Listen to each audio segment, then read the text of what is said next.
This recording is protected by copyright. No part may be reproduced without the prior permission of the University of South Australia.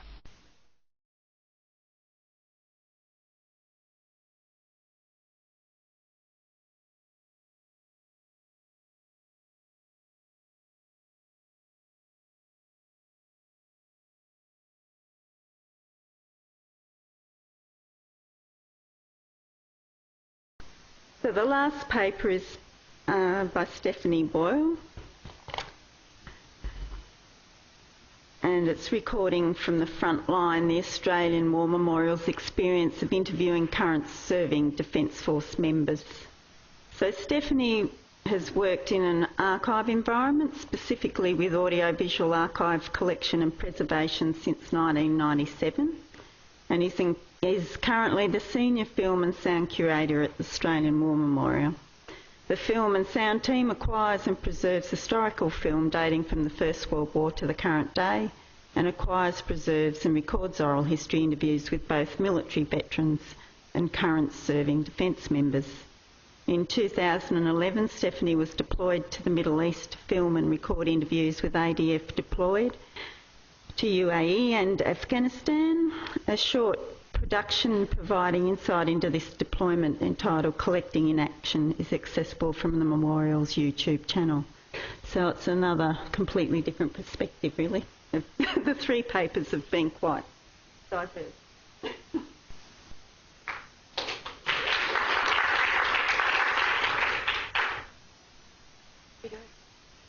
Hi everybody.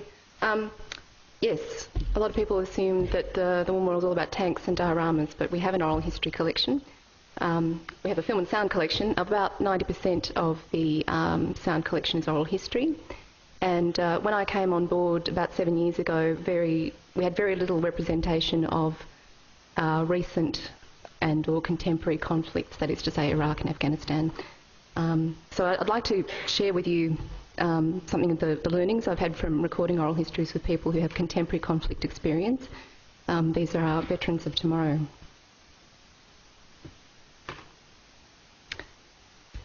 The Memorial has in recent times been very proactive in terms of interviewing Australians taking part in recent or current military operations, both in our recording studio in Canberra and by undertaking what we call curatorial deployments, which is sending curators into conflict zones or into the field, as we like to say, in order to gather and document first-hand evidence of Australia's military activity. Initial trips made to Iraq and Afghanistan to build the representation of recent conflicts. That was the initial idea, but now we have about 500 hours worth, or 730 items of audio alone. So we thought also, you go into the field, you're getting nice, fresh, factual, in-their-face interviews. This is going to be fantastic. So in January 2011, I went on a curatorial deployment, and I wasn't quite the first curator to go, but I was the first female curator to go, so I felt like a bit of a pioneer. I spent about 4 weeks transiting to and around Australia's bases. I was accommodated on the base, usually sharing a room with somebody, several people, other women. I travelled by armoured vehicle and Hercules aircraft. I wore body armour. I had rifle and medical training, and even a crash course on explosives. So absorbing and challenging as that all was, I'm sure you can imagine, my job was actually to meet and interview as many ADF members as I could across as wide a possible range of ranks, roles, genders, you name it. I came home with about 50 interviews and serial hours of footage, including recordings with troopers, snipers, unmanned aerial vehicle operators, medical administrator staff, the chef at ISAF headquarters, an interpreter, and the chaplain. He was really cool. He was leading the Australia Day service there with a guitar.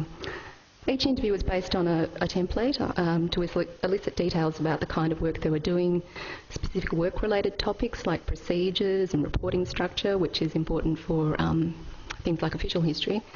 But I also asked them the more human side. So why did you enlist? Aspects of life on the base, impact of the deployment on your relationships back home, and what are your feelings, if any, about the Afghan people and Australia's presence in Afghanistan and your own contribution? So while travelling around Afghanistan is probably an eye-opener for most people, the biggest learning curve has really been shifting a mindset, I think.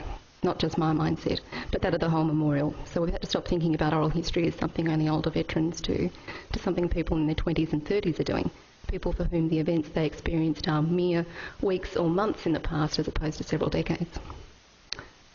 These are people with many years' potential military service yet before them. They're governed by very tight security restrictions and they're trained to great wariness of the media. And they're also, I think, people for whom perhaps the term PTSD is ceasing to hold as much stigma as it once did.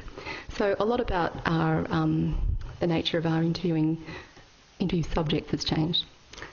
Additionally, as oral historians, I think we do well to consider what appears in the media as a headline today will be a line in the history book of tomorrow, as I'm sure you all know. We must anticipate the questions asked of issues which may today seem taken for granted. At the time of my deployment, Defence were in the process of reversing their rule against allowing women on the front line. And I asked Sandy, that's not Sandy, that's Chris, but I think that's where I interviewed Sandy, that little room there, with IKEA furniture, I noticed. I asked Sandy, who was a mechanic at Camp Holland and Tarancot, what she thought about women going on the front line, and she said not only did she not want to be on the front line herself, but she said she understood why they'd have a rule against it. And more than that, she wasn't particularly in favour of women on the front line. And that wasn't really what I expected to hear, and perhaps the feminists of the future will be surprised by that too. So that ongoing contrast between past and present, contradiction between news and history, really keeps me interested and motivated. And the interviews I conducted during and since my deployment have changed a number of expectations that I had about the nature of interviewing in the field. So you don't always get the stories that you thought you came for. And hopefully my AV will work. I'm going to show you now some bits of recordings that I took in Afghanistan and been nicely edited together. And if it doesn't work, it's okay because it is on YouTube. So this is Lieutenant John Ozols, who I talked to at Tarancot. A lot of soldiers were trained as combat first aiders before they came out here, which meant that they could deal with... I'd just like to go back and see if I can...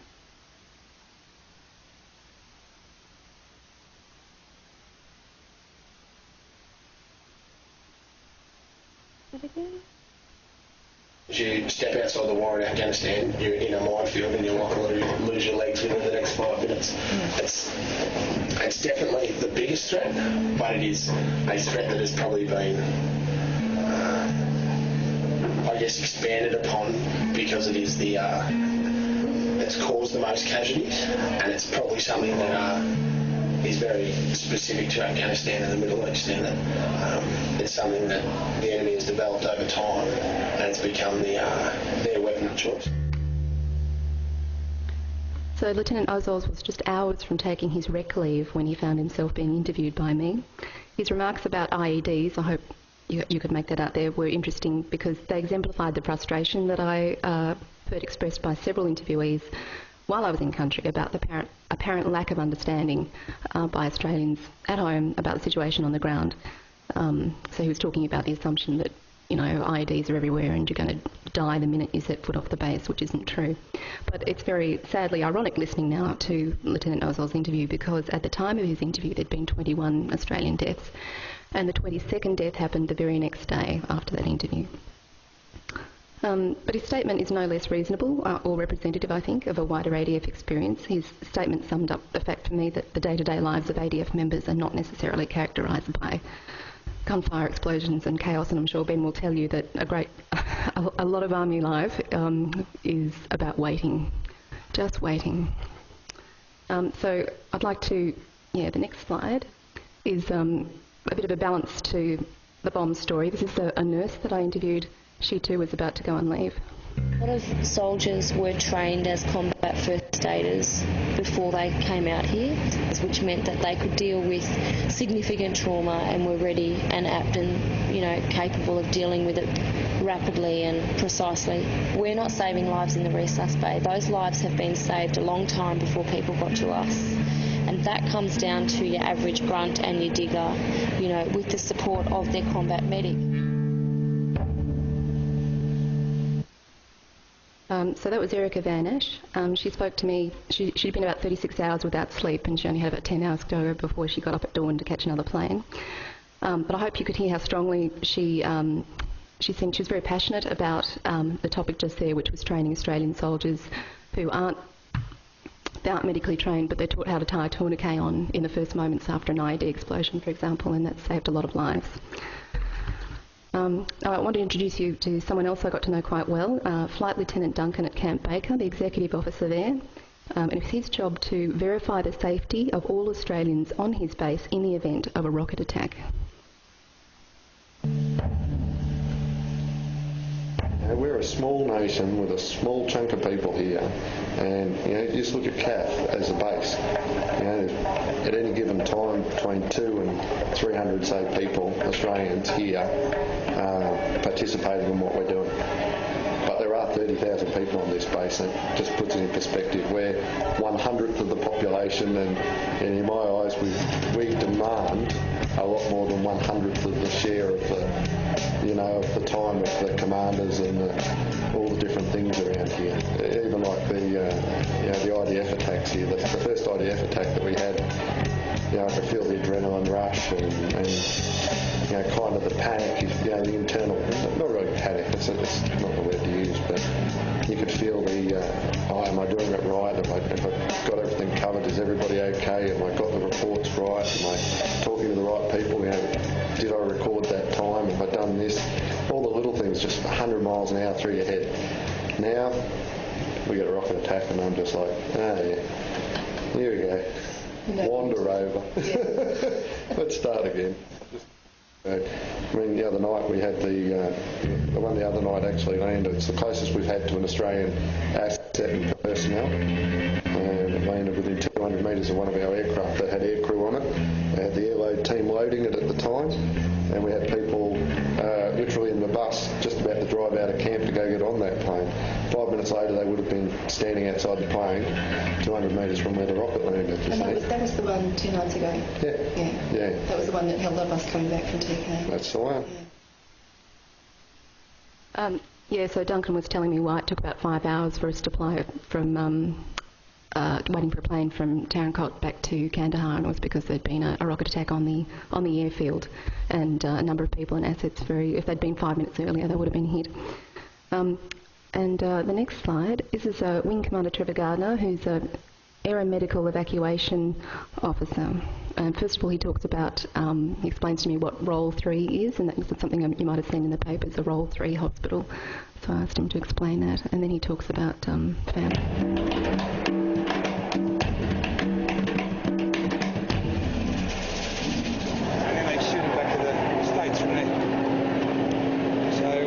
Australians that end up there, then we can't pick them up and take them home. Otherwise, most of our people are moved to AMAP and then back home.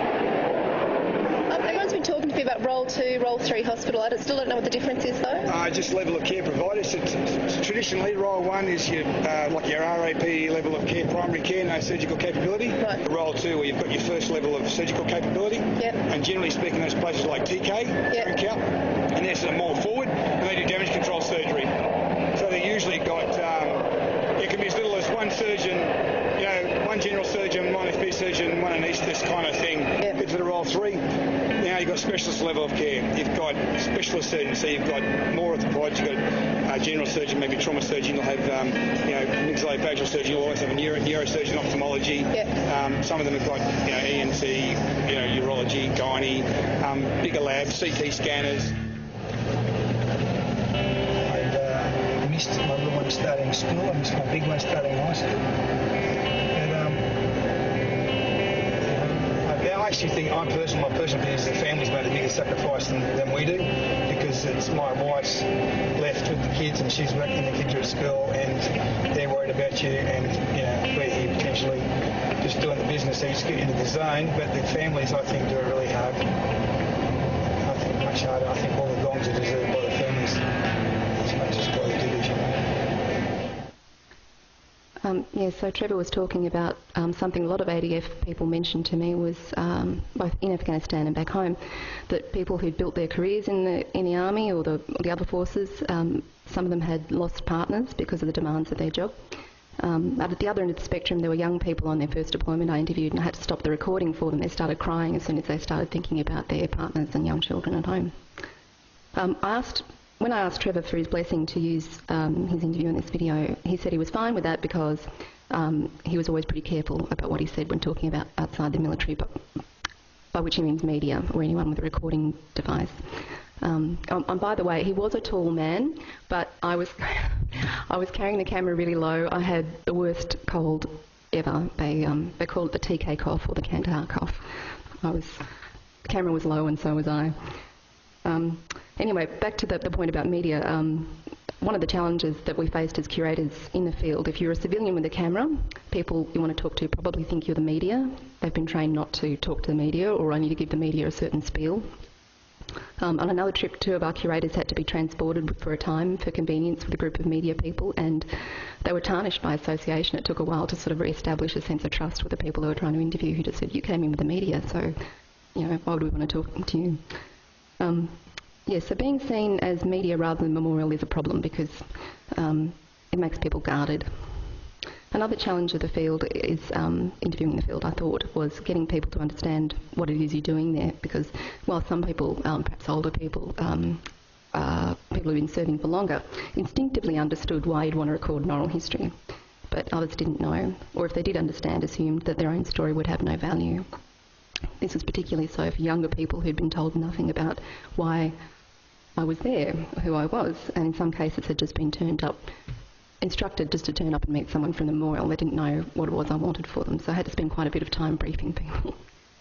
And I had to put them at their ease. Yes, when they've sort of been told to turn up and just report to me, as it were, not guaranteed to endear me to them, especially when they were getting ready to go on leave. Other folks defaulted to a sort of reporting mode, as if they were addressing a superior officer or the spiel, the official spiel. But in general, I found people with more experience behind them were more relaxed and expansive, like Duncan and Trevor, who you've just seen. And I think this is largely due to the fact that if they were older or more experienced, they were used to outsiders asking questions, but they were also more confident about what they could and could not give away. They didn't feel a need to defer to a higher rank on certain issues, or halfway through a recording, pause, worriedly look at me and say, "This is all going to get cleared by defence, isn't it?" Preserving security measures is a big issue while a military operation is current, and that's the case both on and off deployment. The people we interview in Canberra can be every bit as cautious as a trooper in the field, but there can be exceptions. For example, someone who's only recently left the military or was on extended leave may be more candid, even more willing to put what we think of as, I guess, as non-politically correct opinions on record. Certainly things which wouldn't be passed by the Public Affairs Unit of Defence. For example, remarks which could be thought racist or put our allies in a bad light or represent our own forces as having an over-fondness for pranks, which we've heard a lot about. I might add also that people I met in country told me these things too, but never while the recorder was running.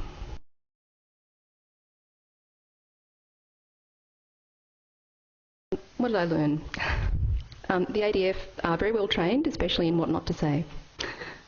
I learned they take their job pretty seriously. They mostly want to be there in country, and that was the case whether or not they had a humanitarian yen or a particular humanitarian view of the Afghan situation, or whether they were in a frontline job. They were all quite passionate about being there, and I don't think that was just spiel. I think that was genuine. So I'm learning not to have preoccupations about preconceptions, about the military or field recordings in particular, and I think in the short term, these interviews will help people understand how many assumptions are made about Australia's position in Afghanistan and the people who deploy there. I'm a bit sorry about this. I was playing around with the timings on the PowerPoint too much. But I was just making a comparison, a bit like Ben, about the difference between a studio interview, a field interview, a home interview would be even better. Yeah. So I rather think when they're declassified, whether by a deliberate act of the Department of Defence, these interviews I'm talking about, or by the passing of time, I think the interviews might be used, who knows, maybe to both confirm and contest the Anzac mythology, to draw in what Kim was saying. I think she's absolutely right. It is very strong. The military do everything they can to reinforce that mythological backbone. The interviews were, I really enjoyed. It really was a privilege to go over there and to talk to people and to keep talking to them. Yes, you just have to keep talking. I guess that's my point. And ideally, you'd come back and talk to the same people in 5 or 10 years' time and try to encapsulate both the fresh as it happened experience with the reflective, more narrative experience. That's the if you go to the War Memorials YouTube channel, you can see the whole of the video recording of which you saw pieces, and Ziggy Waters is also there. That's it. Thank you.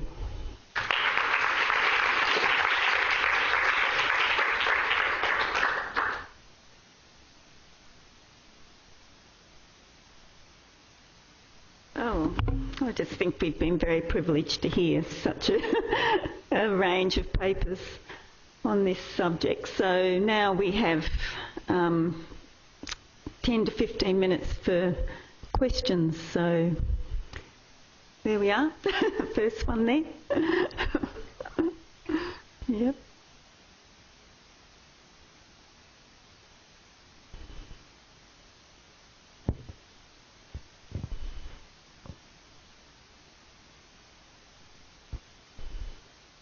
Jill Cassidy, thanks very much for all of those. They were great.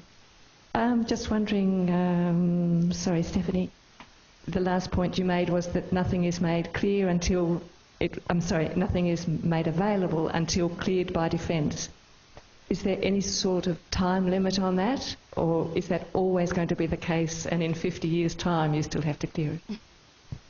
Yeah, we're trying to work with Defence at the moment on a strategy to get more material cleared. So basically, if someone puts pressure on them and says we need something for an exhibition or we need something for a particular purpose, like the YouTube video, then they'll sit down with it. But there's no fast way of doing it. It has to be, clearance work has to be done in real time. So basically, it means a public affairs officer usually has to sit down with the video or the transcript and vet it. And they don't see us as a priority. So. But I am working, in fact, one of the things I'm doing when I get back to work is having a meeting with a bloke from Defence PR to work that out. And he was so relieved when I said, no, we don't expect you to clear all 600 hours by next week, you know. Can I just say a point there, that I've been going down to Melbourne to the archives to look at soldiers' files, and one of them I called for was my own. And each one of these, as Steph says, have got to be cleared in real time. And my file was given to me with things blanked out, so I couldn't read what was on my file.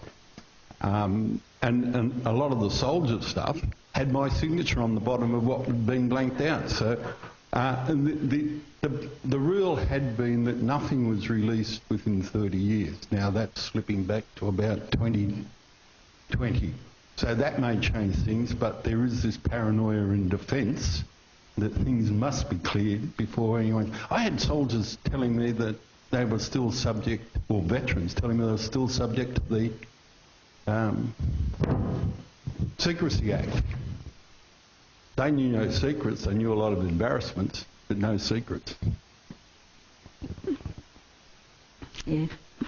This is for Stephanie. There's two questions. One is, I'm wondering how safe or unsafe you felt while you were over there.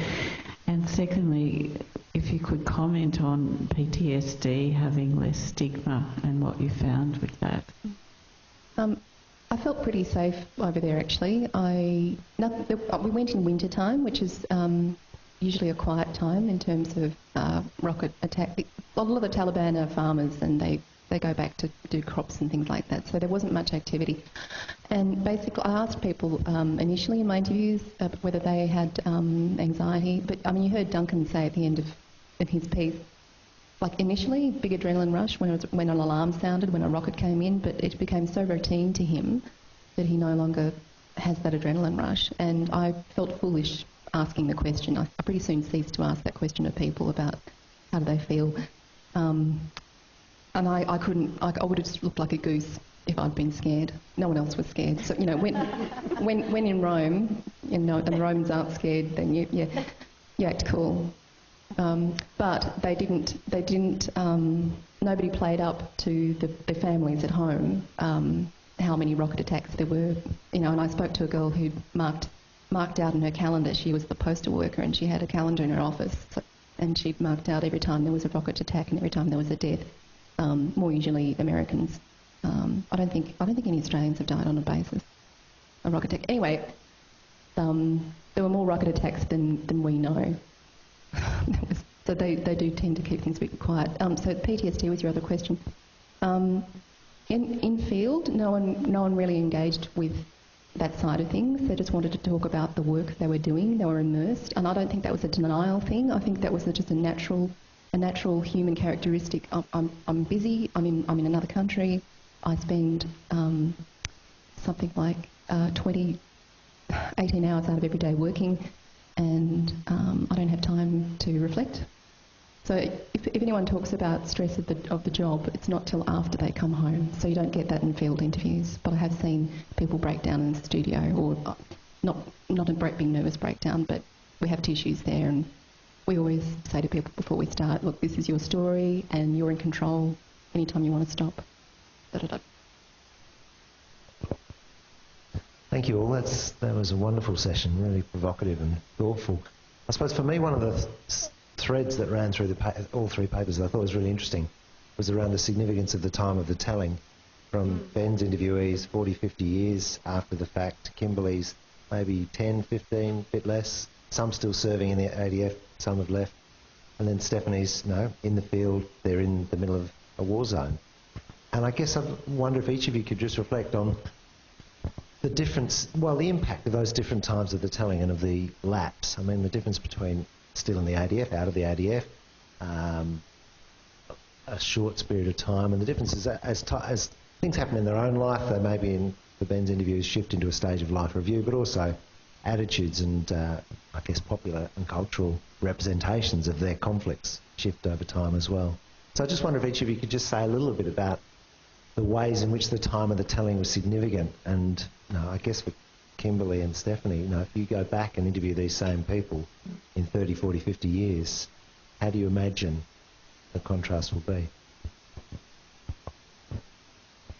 There is a chapter in oral history book somewhere called Remembering a Firefight, which I've sent to my co-presenters, and I think you might have seen that somewhere along. And that is an American officer that interviewed his soldiers just after the war and then quite a few years later. Now, I have reflected on this particular thing, namely because I had a couple of people. Now, I had one fellow in particular. He was the platoon raconeur. He knew everything that was going on. He was the gossip carrier, etc., etc. But when I got around to doing the oral history, I didn't get the stories I was expecting. And the problem was, the narrators, as I went around them, coming towards him, all said, Sparrow, he remember that. Well, Sparrow didn't. And the reason why Sparrow didn't remember was that he was nearly killed by one of his own mates. It was attempted homicide. And his focus was on that attempted homicide. So it's coming back to the stuff you and Thompson and Ritchie and all those other people. What's important to you is what you remember.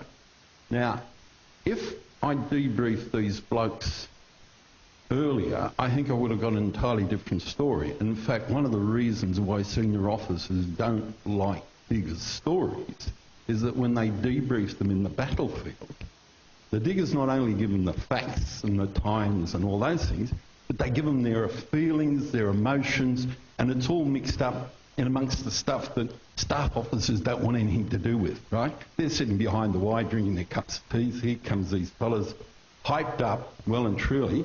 I want to tell them everything instead of just the facts. So I think that's something that will happen with the oral histories of these two ladies have done, and which I missed out by not doing it, and I wish I'd done it on a couple. But I think this later thing is tending towards your composure, and I know that I made a comment that I don't think a number of them had reached composure, and I say that because they made the comment, I've never told anyone this, and I had two interviewees, two narrators, one whose wife had been listening for 2 days, and I knew she'd been listening, and at tea the last night she said, there are things you haven't told Dr. Sullivan. And I looked at him and I said, sorry mate, because I could see he was going to get the rounds of the kitchen. But by going to tell Dr. Sullivan the things he'd missed out, he upgraded his pension from 70% to a PPI. So the diggers still hold stuff back, right? They do. Sorry, I could go all night on this. I think it's kind of a bit of a hybrid situation for me in the sense that they have had a bit of time in comparison to Steph's participants to reflect and absorb things, and certainly issues of PTSD were, much more spoken about than I would expect you would get in the field. But I think that the fact that so many of my participants have recently also served in Iraq and Afghanistan has kind of freshened these memories in an odd way, and so I suspect if perhaps I could have got to them before they served in the Middle East, that the reflections on peacekeeping would be different, but their reflections and memory making of those operations are so filtered through these kind of more recent ones, even if they haven't served, to be fair, that I think there's somewhat of a crossover between the issues that Steph is facing and that I face, and I think as well that even though they're not in the field, I absolutely agree with Steph that the sense of being in the Defence Force, even those who've just recently left, there is still such a sense of are you going to pass this up? Who do I need to get approval from? And, remarkably, I didn't need any official approval, but then emails in Defence started to circulate around warning people that I was doing this project and sort of reconfirming to soldiers what they could and couldn't say. So I think, there's a sense of reflection but a sense of immediacy, I think, in the telling for me as well. Yeah, agree. And I'd love to go back in 20 years' time and talk to these people again. Something I wondered, especially after reading your book, Alistair, about the Anzac, the way people have adapted their memories to suit what the current zeitgeist is. So patriotism was popular then, it's not now, so I'm not going to be all gung-ho about my reasons for enlisting if it's going to make me look weird. So I wonder whether today's young veterans, I wonder how they'll frame, I don't know the answer to the question, but I wonder if they'll frame their memories in a similar way. Who knows what's going to happen culturally and politically in the world between now and then, but maybe they'll just adhere to the Anzac myth, or maybe they'll go, God, I was naive, I thought I could make a difference in Afghanistan, now I see how pointless that was. And some people were already expressing that opinion actually in the last, while I was there and in the last 18 months. So already people are growing up or growing out of a certain mindset. But yes, it's going to be fascinating. I'd love to go back and Yeah, there's two more questions, I think. So one in the middle up the back there. Ben, I was just wondering if you had a specific audience in mind when you started, and if that changed during the progress of your project. You asked me if I had a specific focus when I started. Audience? Actually, it was the soldiers. Because I had this fella on the phone ringing up, telling me to fix up an error in Paul Ham's book and then the official history, and he wasn't going to let it go. The other focus was, and I didn't mention it in my talk, was that there is one incident that we could be asked to explain our actions in a tribunal dealing with war crimes. And part of what I was doing was collecting the brief for the defence, because the one thing that has frightened me since I came back from Vietnam is because the way the Army handled the thing, both at the time and again in the first week in 1976, and I won't go into that, but I thought they'd handled it badly. And war criminals from the Second World War are still being tracked down now, and they're men in their 80s and 90s. Well, when I'm 80 and 90, I won't have the energy I've got now. I would say that most of the people that were with me will be gone, and 3 have gone already out of the people that I've interviewed. And records have got a habit of disappearing, or records are hard to find. I'm still trying to find one investigation, and I've been searching now for 2 years, and I've had a couple of people working with me. The other thing is that by searching, you suddenly find very interesting pieces of paper that add to the narrative that these soldiers are talking about, which have been ignored totally by the Anzac legend, the official history, the official view of what's going on. Does that answer your question? Yeah, up the back, and there's still time for a couple more, and then...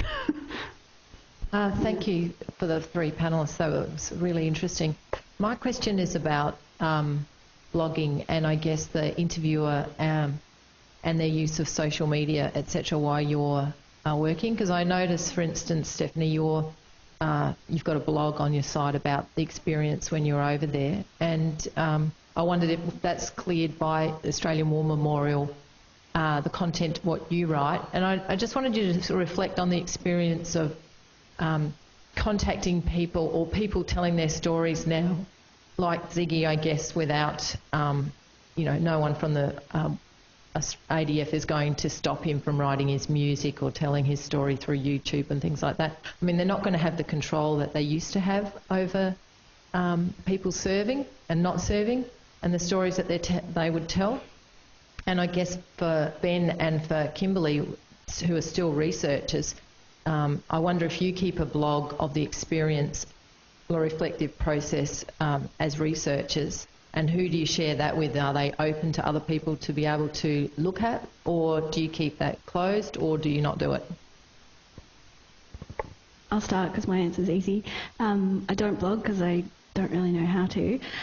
I do keep I'm really old-fashioned. I keep a pen and paper research journal where I definitely wrote about the experience of doing the interviews.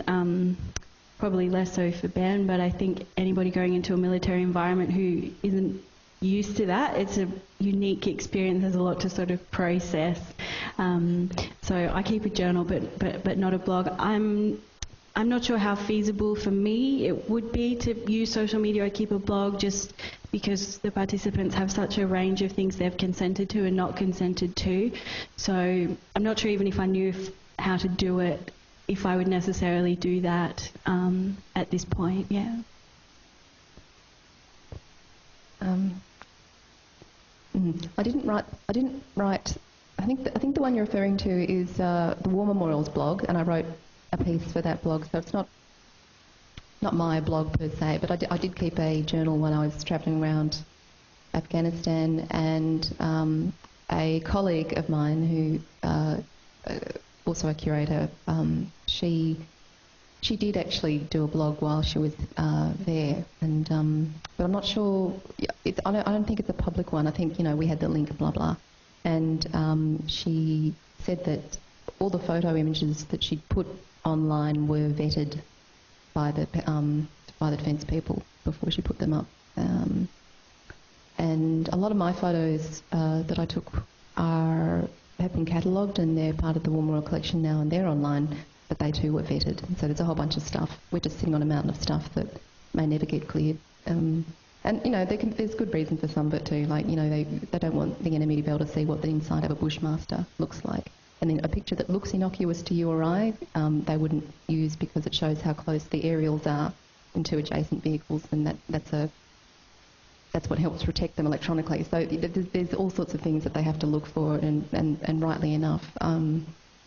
We do find it irksome though if Defence do say something like it's not so much a security ban as a censorship. So they, maybe there's a soldier expressing too frank an opinion about something, and they'll say, "Oh, he'll be embarrassed about that later. We don't want you to use that."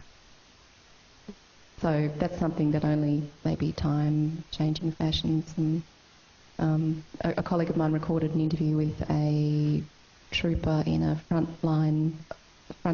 a forward base. So one of those really primitive-looking places made out of Hesco sacking out in the nowhere man's land, and he just swore his head off. But it's really funny to listen to. I'm effing this and effing that. I'm having an effing great time, mate. Effing this.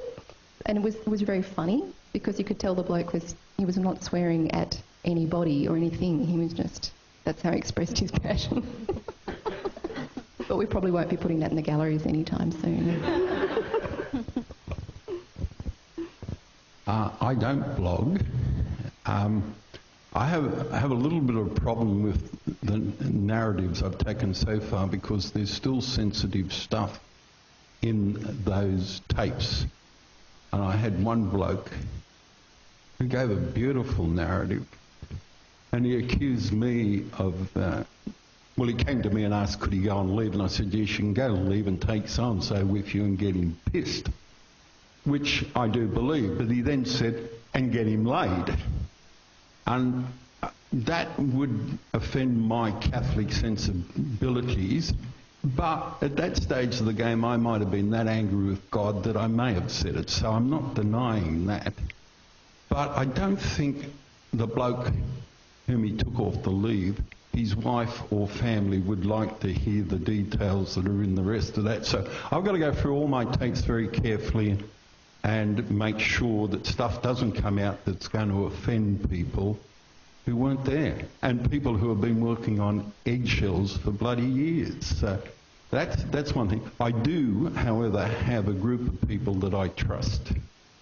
One of them is one of the narrators, the fellow that wanted me to correct the war records. For his pains, he reads a lot of my stuff, but I trust him implicitly. He's the platoon counsellor the man that you can trust with secrets. He didn't trust me that much that his wife discovered just before her father died that he'd been at D-Day. And I was asked to go to Brisbane to interview Dad, which I did do. And I find that one of the compliments that keep coming back to me in all this. My wife gets extremely annoyed that I get on the phone and I might be there 2 or 3 hours talking to a veteran. And some of that is working through the stuff that I've done. I arrived here in Adelaide on Wednesday because I had a luncheon on Thursday with 8 blokes that I met on the 26th of January 1962, and there was a number of people in this room that weren't born in 1962. And that's part of me working with stakeholders, people who are interested in what I'm doing and whom I want to keep on side. And you've got to go back to that officer training way back there. In 1965 I graduated.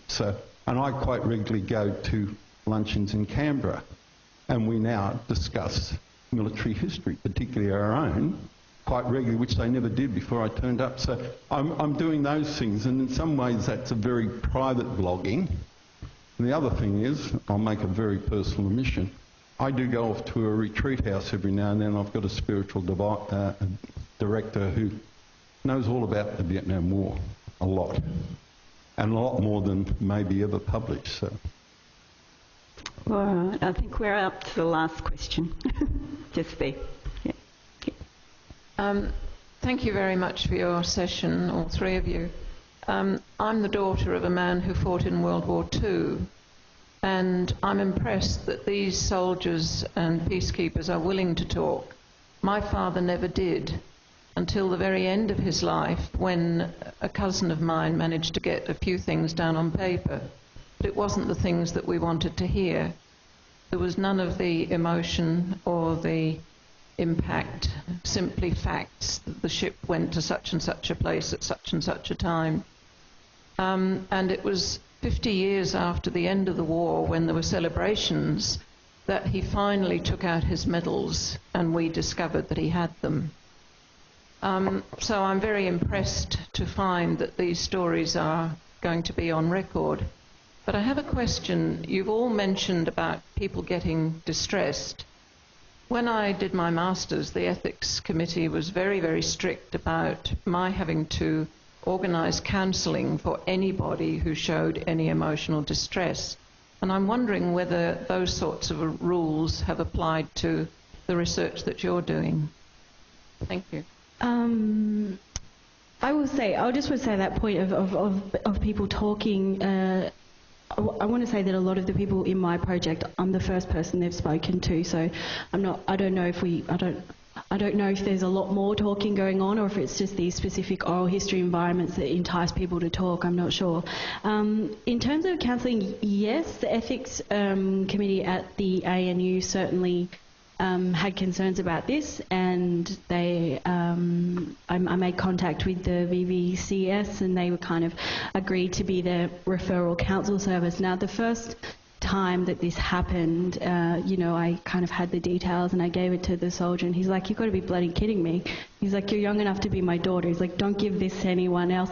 He did. So for me, that was an awkward situation, and that's been the response I've got from other soldiers who've cried, and I sort of awkwardly give them this thing, and I don't need bloody counselling, So I, in the end, stopped doing it because I thought it was kind of not really working in the way that I suspect the ethics committee thought it would work, and whether that was due to my age or not, I'm not sure. But they certainly have those rules, but I'm wary about their practicality in every situation.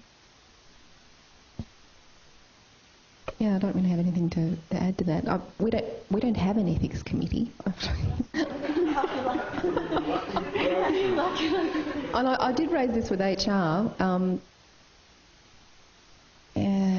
That's another kettle of fish, but I'll have to raise it again, suffice to say, because I think we do have a duty of care, and everyone I work with, from my boss to the guys running the sound recording studio, they all feel very strongly about a duty of care towards the interviewee.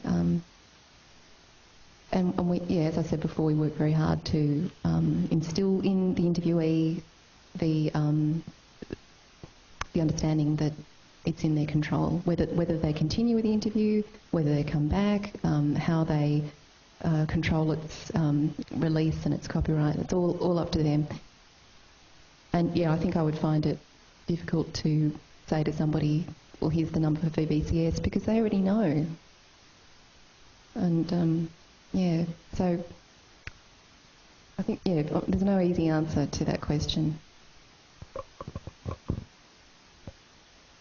Ethics committees do not help oral histories. They are the questions I had to prepare before they'd even let me talk to one person who I'd been talking to for 50 years. So that's how out of touch with the world they are. But having said that, I think it's important to lay out a plan that you have yourself. And quite often I'd ask a question, give us your regimental number and name and date of birth, where were you recruited from, and where were you called up? And for some blokes, that was good for half an hour.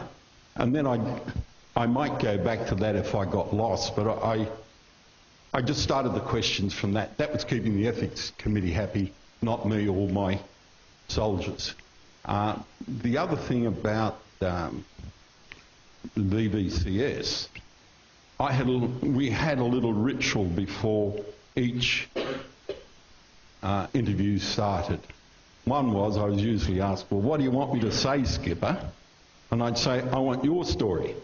And then they'd say, what about the Official Secrets Act? And we'd have a little discussion on that. And then I'd say, what about your medical support? And I approached it that way. I had the VVCS 1800 number. Not one person needed that.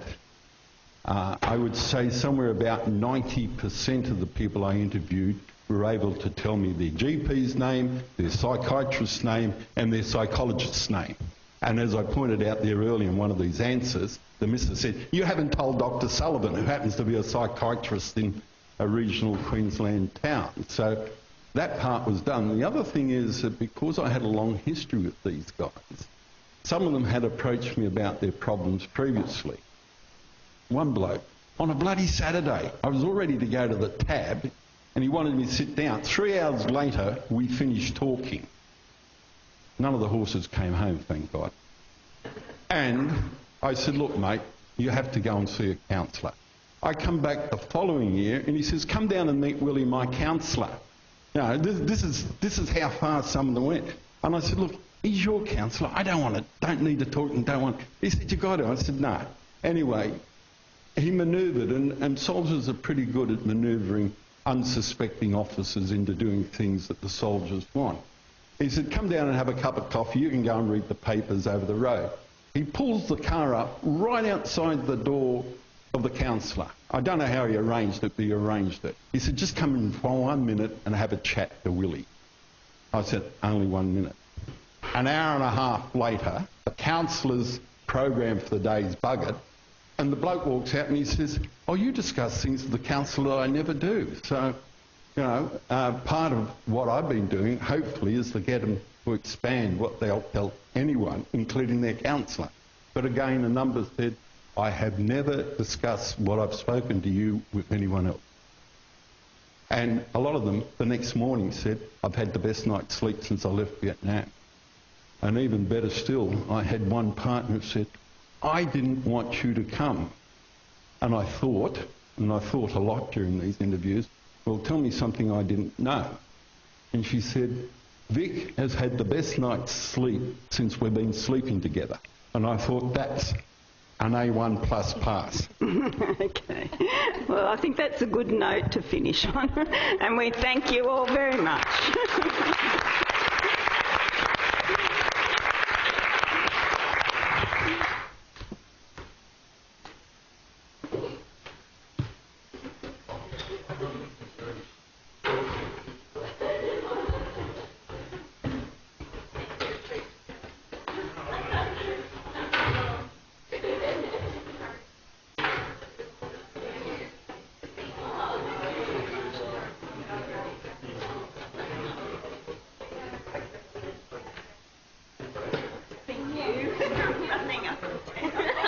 You're on the ball. How good is that?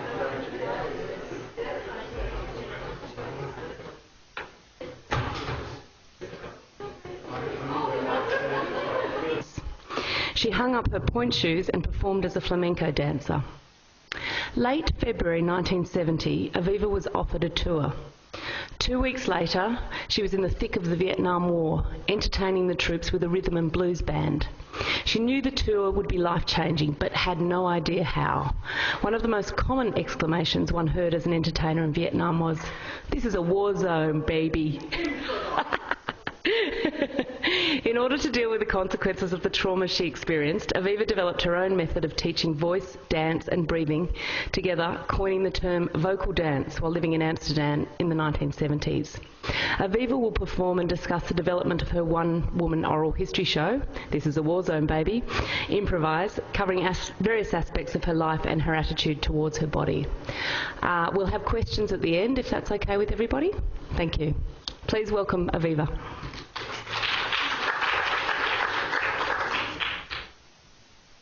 This is my fault. It's the place where I reside. The place I am.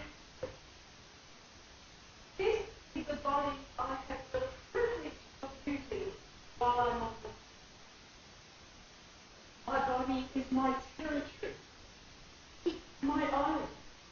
No matter what happens to it, no one takes it away.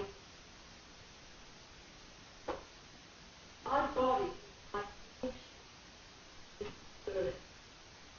My body, my earth.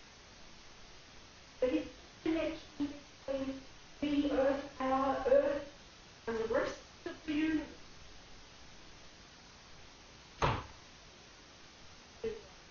Violated. My body has been violated in numerous ways. All because why? My latissimus daughter horses. What muscle? Long sleeve. Then look at it. I look along the length of my body. I see my legs stretched to infinity as I stretch our forehead, the quadricep.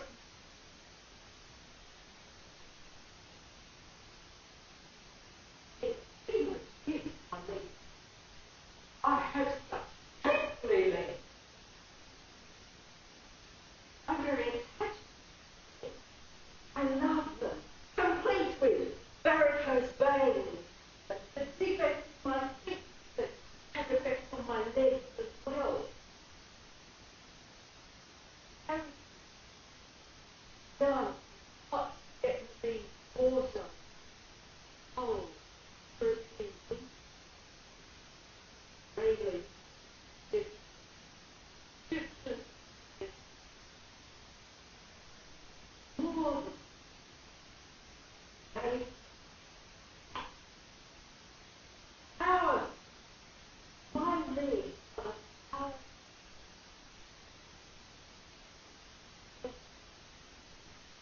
Or a balance.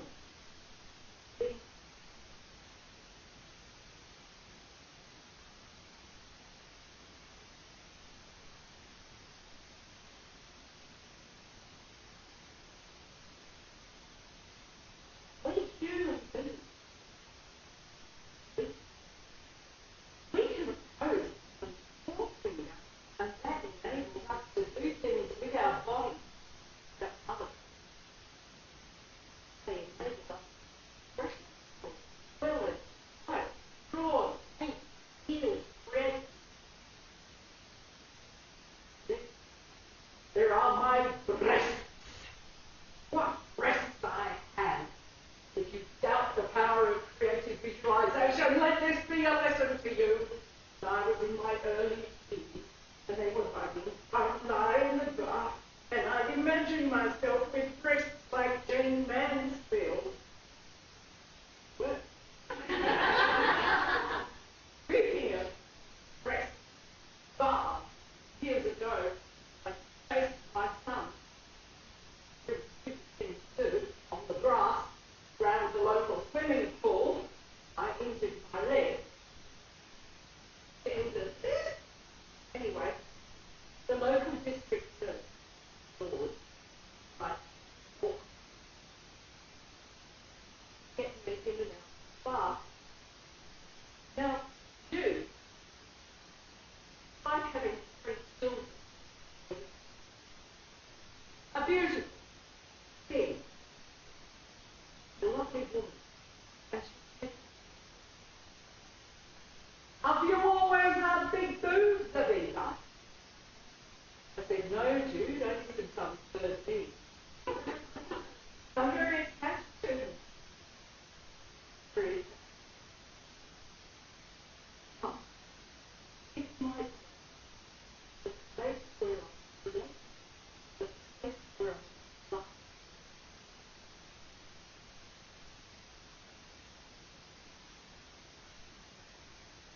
I was very light. And then when I was 2.5, I suddenly developed very quickly.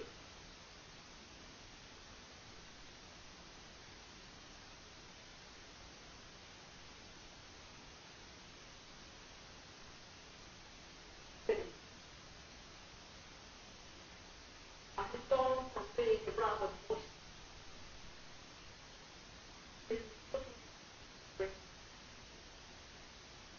and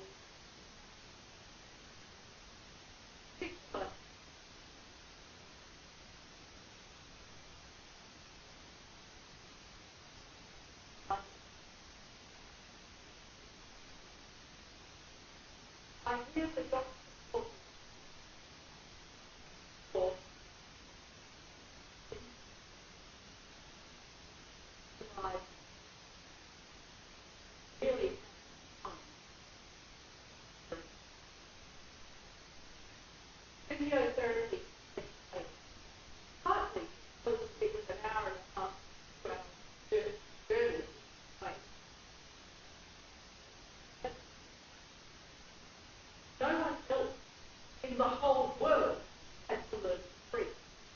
Okay. Swimming lessons.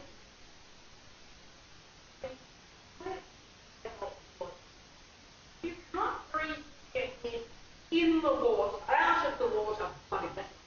If you can't breathe with your head out of that water, it's freezing cold, shivering. You're up to here in stinky water that smells like someone opened the bottle of bleach up. But how are you going to breathe with your head in the water? How? Unbelievable. What about this way here? How? So there we go. Anyway, back to the station. Do you think Australia what they want to do?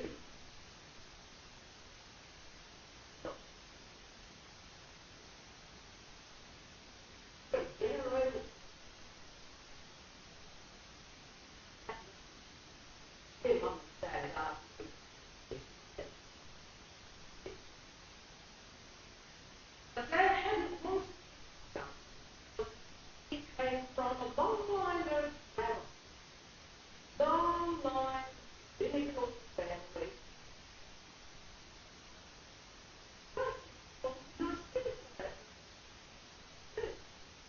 And my mother said, well, what do you want, Moisha?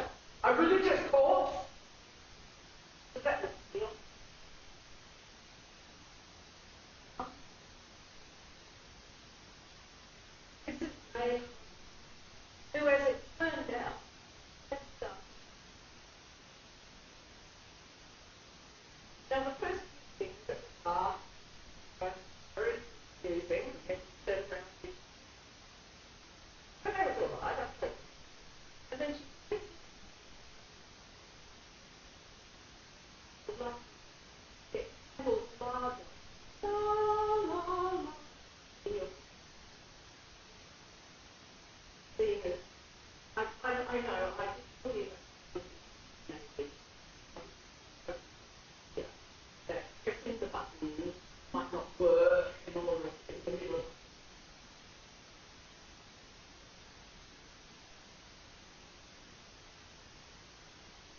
imagine brown.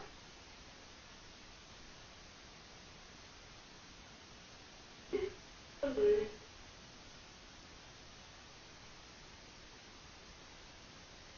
open our arms, balloon.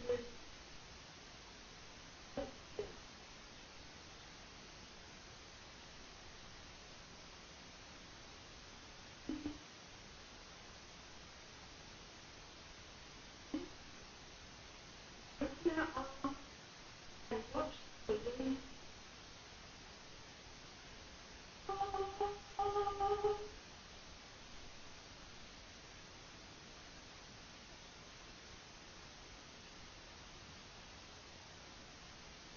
Then it bounces up and lifts it up in our arms all the way to here and open our arms and watch the balloon.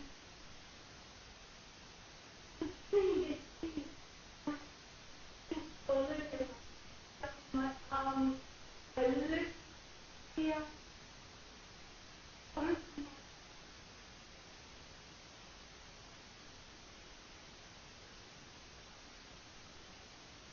arms.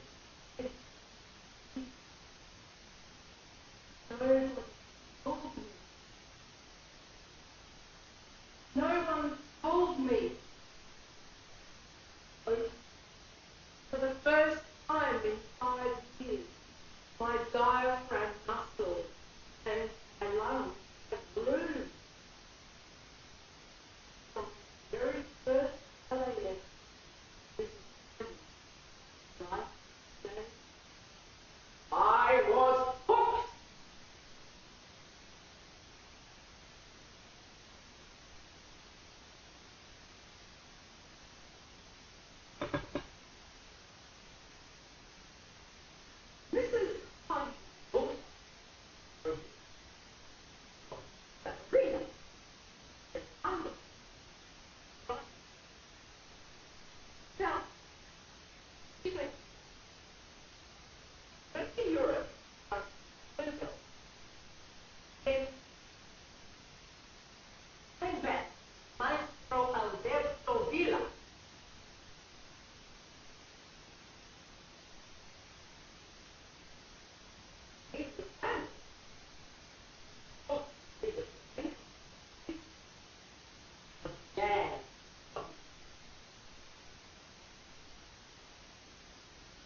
young villa, thought we younger girl, flamenco, she had no. I object. Can't LA. Then I add really guilty. Then the flamenco.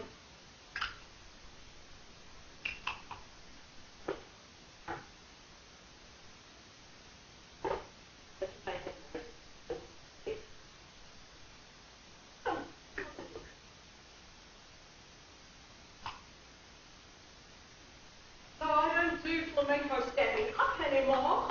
However, it is difficult to do.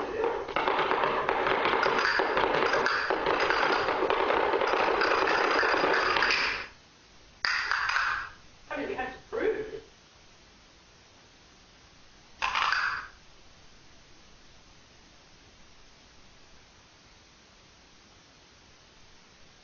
But I was born at precisely midnight between the 21st and 2nd.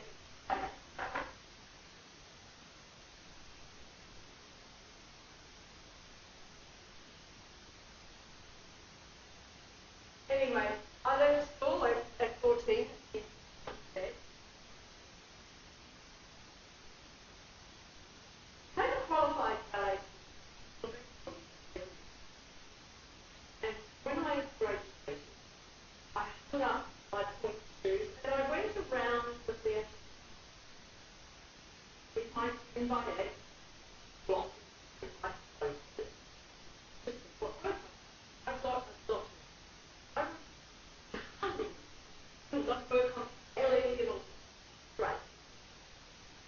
And then, end of February, I get a phone. Would you like to go on tour? 17. What would you say? Now, don't give a bullet, eh? Oh. Anyway, I was a minor. I couldn't punish. Dad was very much not very much what? World War II. And so Mum and I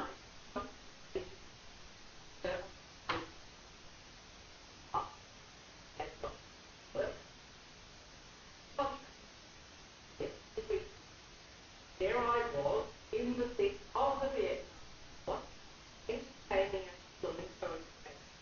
My absolute horror, I had to go over.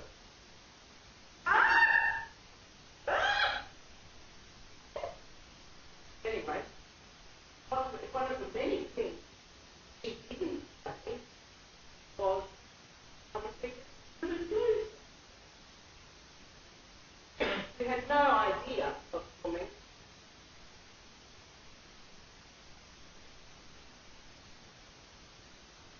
Because I don't do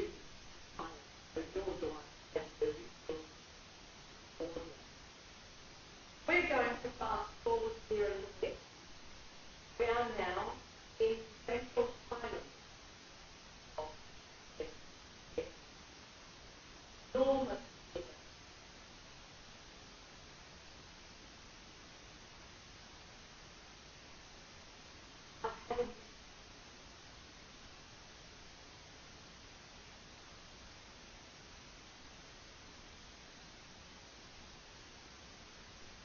Do you hear my favorite Jackson?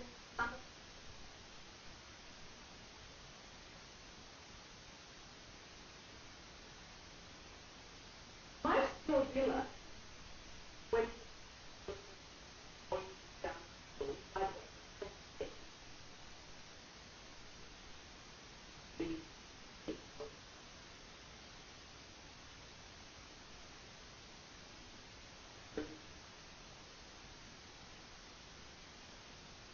here reigns for all the top dancers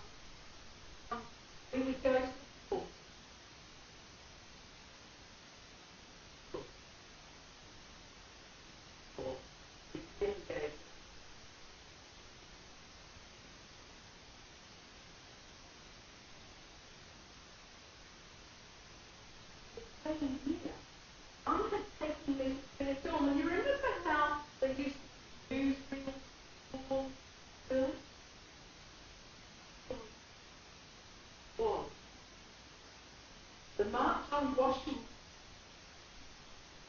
where the African Americans, they died fighting for the end of it. Had a long way to go. There was this huge black woman with this massive voice.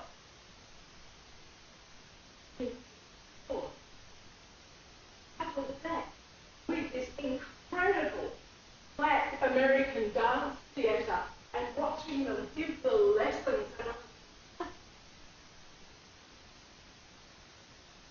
And there's Judith Jamison with her legs past her eyeball. Ah! And then here I am, years later, in places where there is still racial segregation for the Americans. There is strange things like the segregation with the black.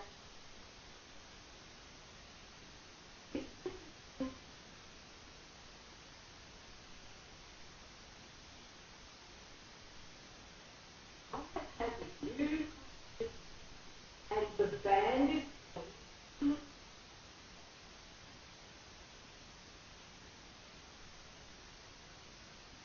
I've done very old.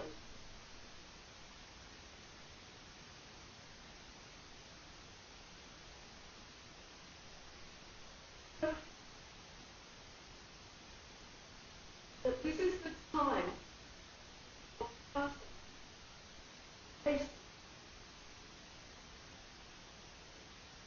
Time when Jewish people all over the world celebrate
and I'm dancing and I feel the sweat running down my face.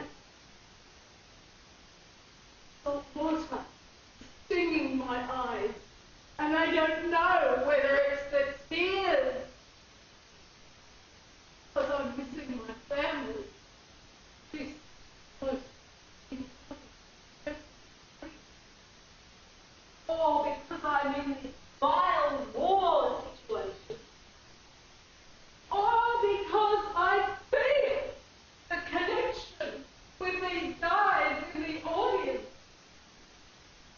and the connection with slavery and freedom and freedom and slavery and slavery and freedom, and what the hell is freedom? And I think about the Jewish ritual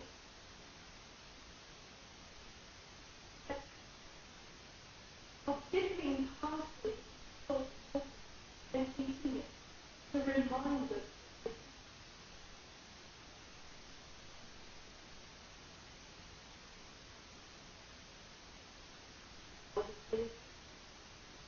I'm thinking about this guy's fight for freedom, and I'm thinking about my own fight for freedom from the oppressive family I come from.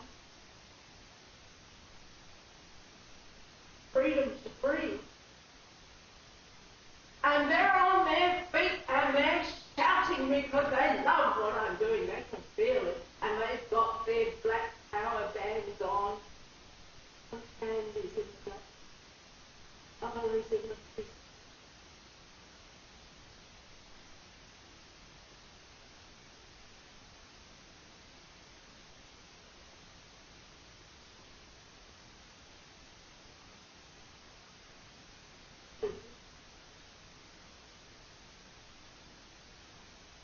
where there was housing built.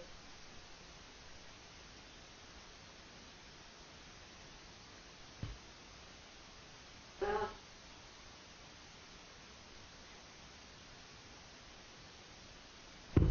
I spent 3 months getting up.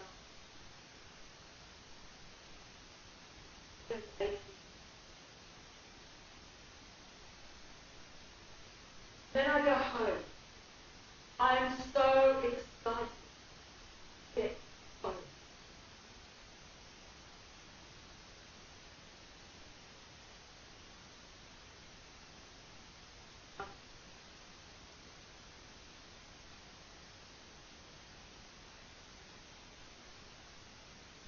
It takes long to work out.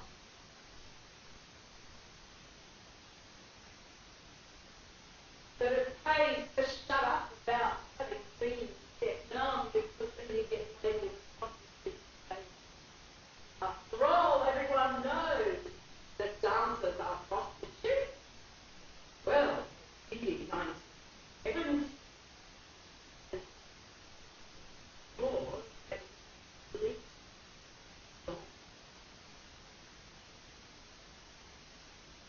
I'm not allowed what I did.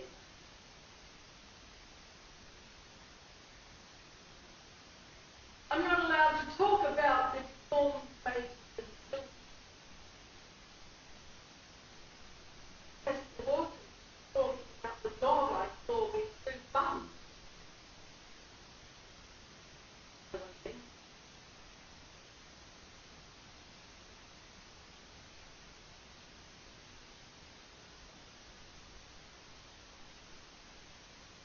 My relationship.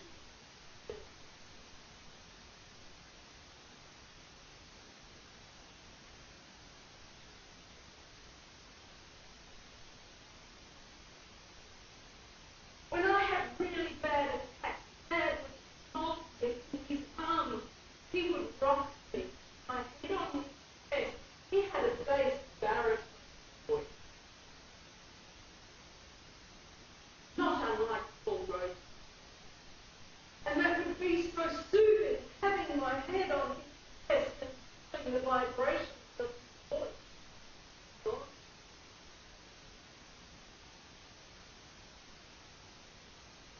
It's the smoke. Here.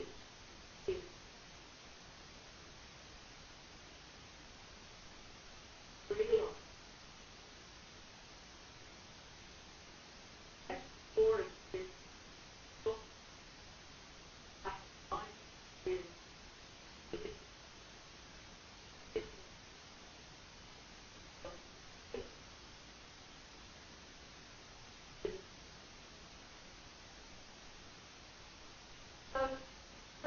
And I put together my voice and my look. And I listened according to yeah, 4.5 hours.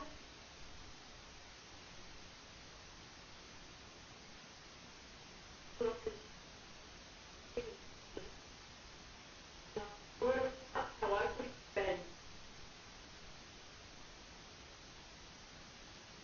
And then in 1974, at the other age, it's amazing. The various.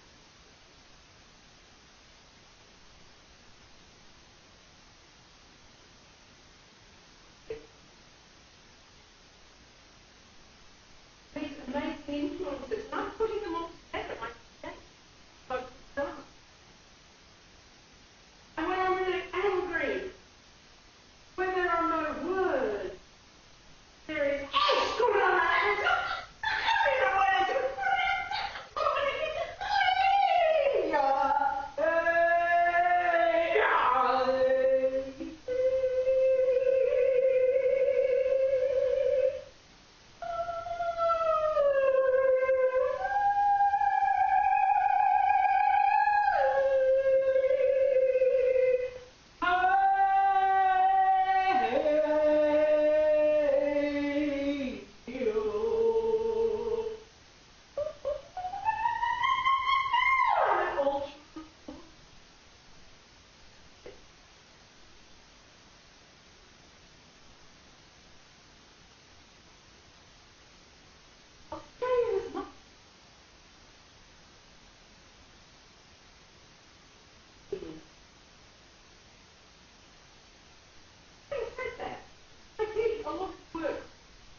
and also research ended up in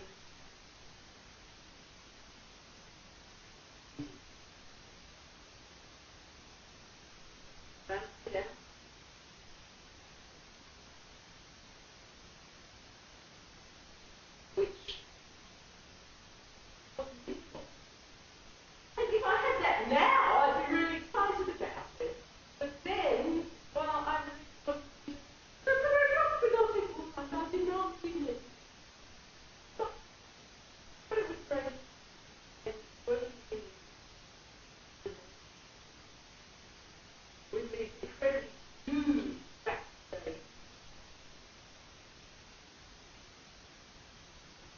Then I went back to it, where one could see where in those days such government is. And they paid me to do local dance spontaneously. Put dance in buses and trams and tram stops and in jazz clubs, and there'd be the Vim host or jazz venues where the performance, well, and I got to perform with them, and I got to know why.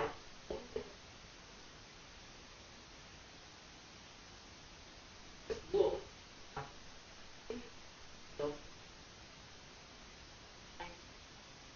She comes and takes me to the building where she worked, the building.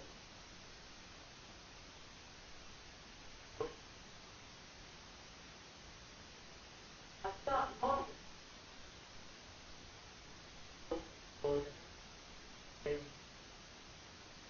And I get very, very close to these artists. But they tell me something that had never occurred to me before, because I was brought up in school about teacher when I said, but I don't understand this. Why? How am I going to do this? You're not here to ask questions, you're here to learn. Put me off, rather. Anyway, they actually told me that this was my mind. Why not? I'm not. Anyway.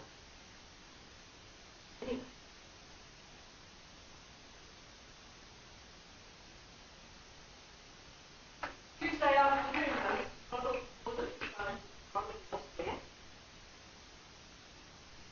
and this particular Tuesday afternoon, I piled up this load of cushions, and then I flung myself backwards off and landed in this position.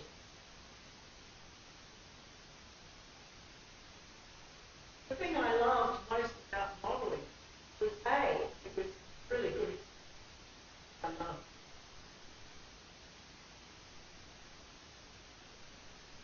B, maybe A and B are around the wrong way, I don't know. It's another form of dance. But I would only model in positions.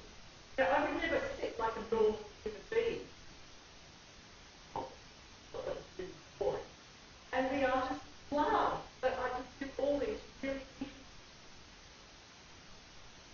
And then one day, so here I was, I flung myself backwards over these cushions, and I was in this. Oh, and Gerard Boyle said, hold it there, and I said, get your heart out, Ruben.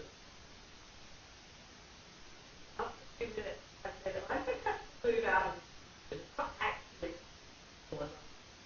And Gerard said, oh, no, 1 minute more, the 1 minute turned into 5, and then I said, no, I'm really going to move out. And Gerard said, but you can never get back to the original position. Gerard. So I felt contact, my skin, where it was touching what? The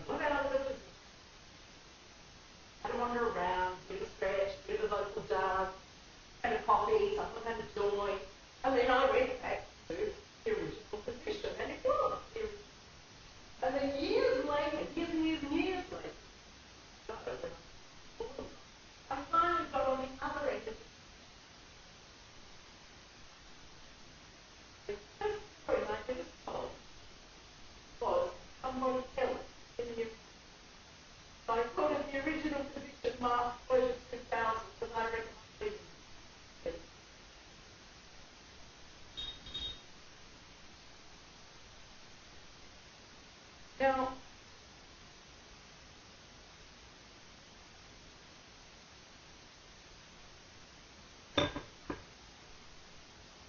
I was very young. My father, apart from coming from this rabbinic family, my parents had my mother was also Jewish, not quite as. You know, I went to Vietnam, never having eaten anything that wasn't except for one rode the dogs up the box, dog food, and I felt bad not to dog food, but anyway, there was I in the Vietnam War thinking I was going to buy wonder about.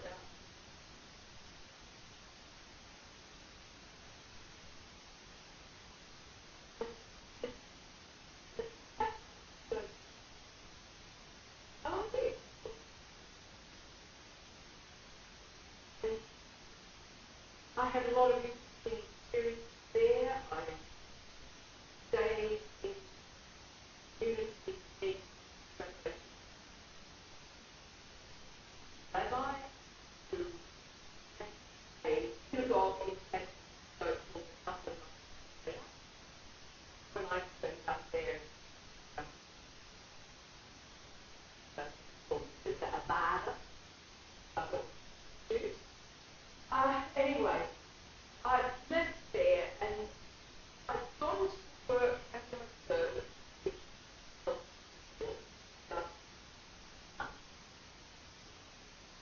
and I was working and staying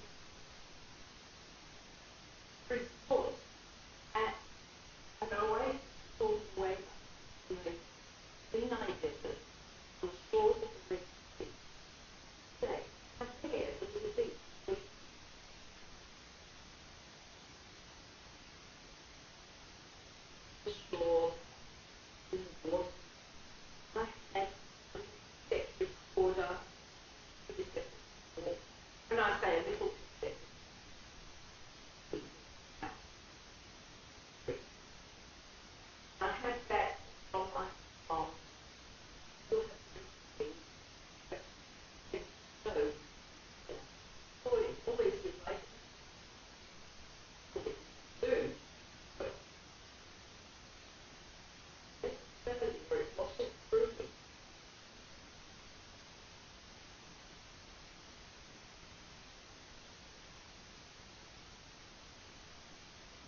Thank you, everyone. I'm sure you agree that was very interesting, enlightening, inspiring. I feel like I've had a very boring life.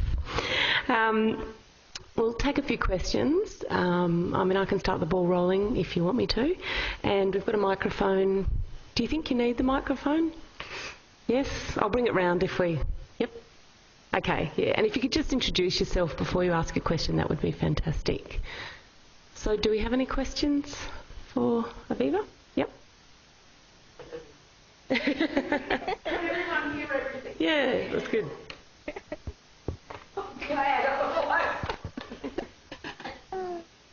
My first question.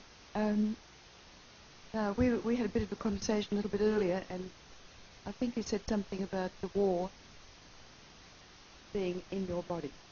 Yes. I wondered if Yes. talk about that. Yeah. Anne Louise Redhill, my director, drama, and I, want very long to get it, a little long.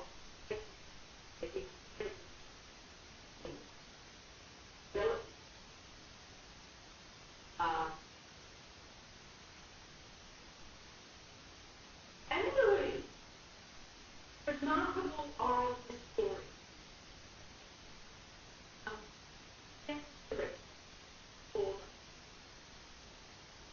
She has a way of drawing things out of it that they didn't realise they were there, or they forgot about, or they just spoke about, or they just think would be interesting things that I did. Way.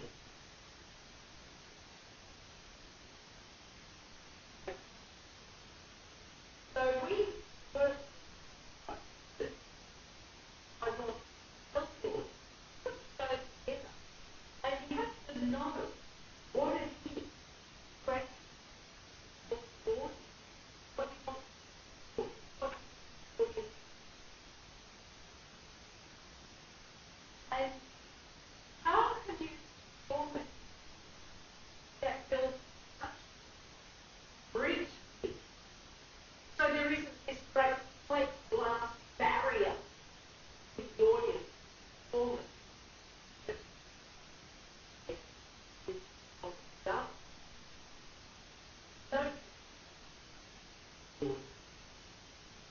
Always.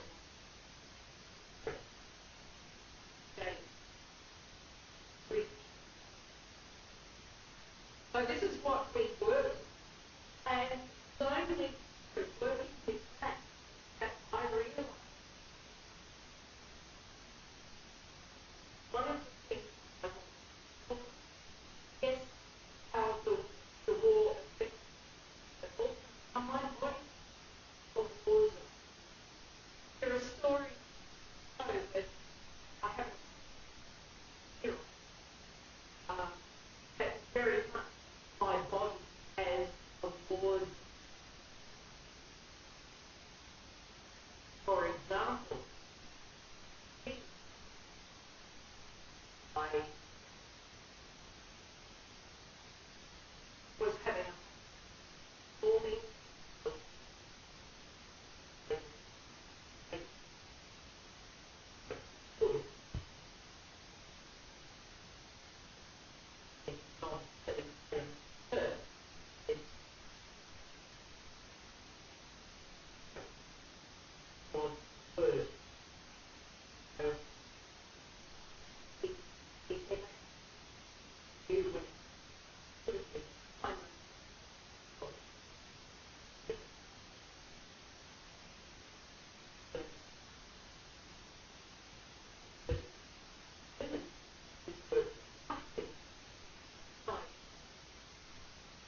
it sort of makes more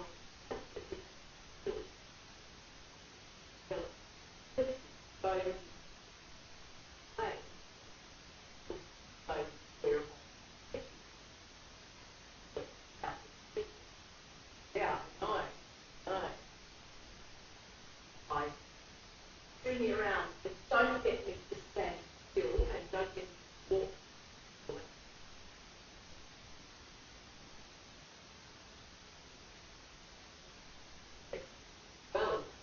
Well, will you have it? Well, no, because you can't really sleep. And I'm happy to don't think so. In a sense, so much bit further down.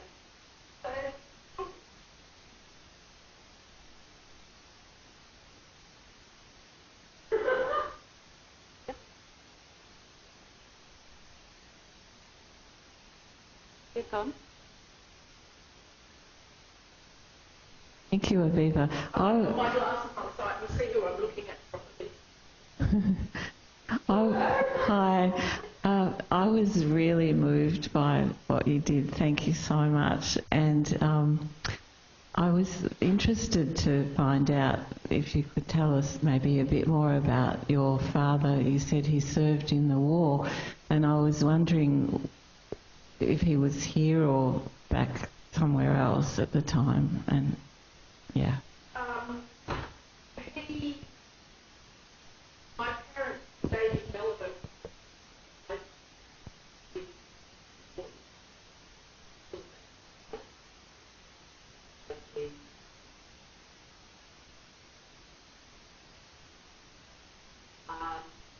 He was liberated.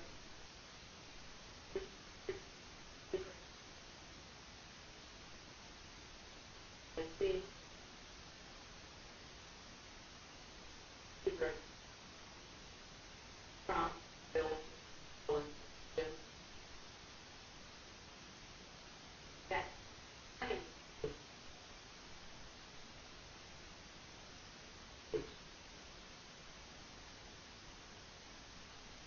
probably well.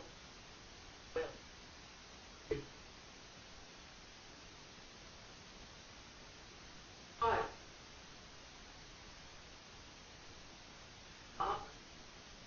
Yeah.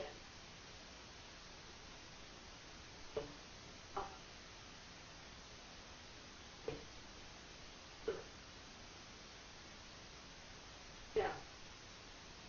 But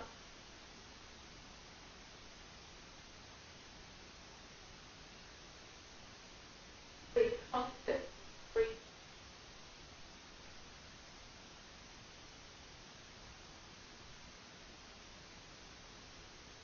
it was us that the skill for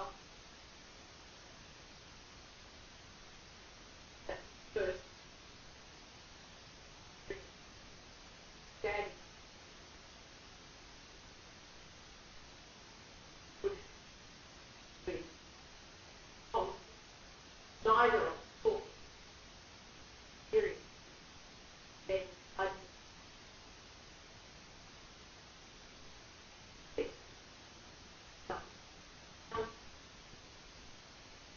it burst out track.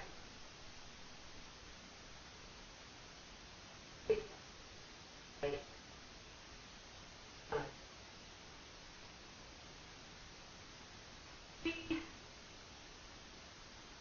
decided that we would use our war experience to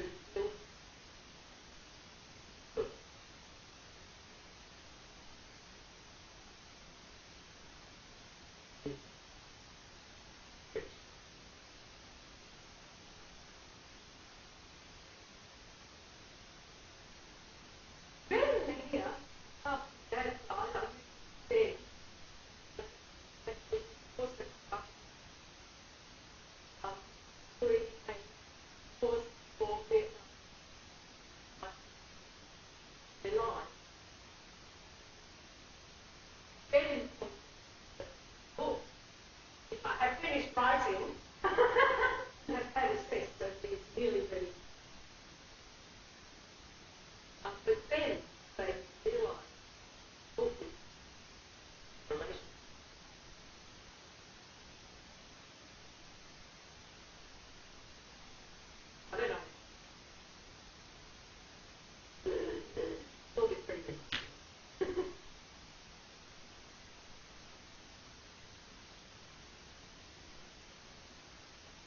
Hi, I'm a bit confused about what this show is with the Merry-Gone Theatre, because I also from Wollongong and I'd like to see it.